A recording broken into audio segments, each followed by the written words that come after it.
গত বছরের ৩১ মে মালয়েশিয়া সরকারের বেঁধে দেওয়া সময়ের মধ্যে সে দেশে যেতে না পারা কর্মীরা এবার অবস্থান কর্মসূচির ডাক দিয়েছেন।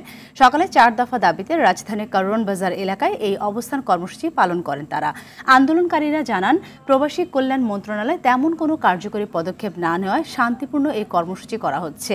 বাড়ি ভিটা বিক্রি করে আবার কেউ কেউ সুদের উপর টাকা নিয়ে মালয়েশিয়া যাওয়ার টাকা দিয়েছে। এখন মালয়েশিয়া যেতে না পেরে একদিকে ঋণের বোঝা বাড়ছে, অন্যদিকে কষ্টে দিন পার করছে তারা। যদি আমাদের দাবি আজকে মেনে না নেওয়া হয়, আমরা অবস্থান কর্মসূচি অব্যাহত রাখবো। বাড়ি ভিটা বিক্রি করে সুদের উপর টাকা নিয়ে টাকা দিছি, এখন আমরা বাড়ি ফিরতে পারি না। প্রধান উপদেষ্টা আমাদেরকে প্রতিশ্রুতি না দিবে সেই পর্যন্ত আমরা ওই রাস্তা অবরোধ করেছি, রাস্তা অবরোধ থাকবে।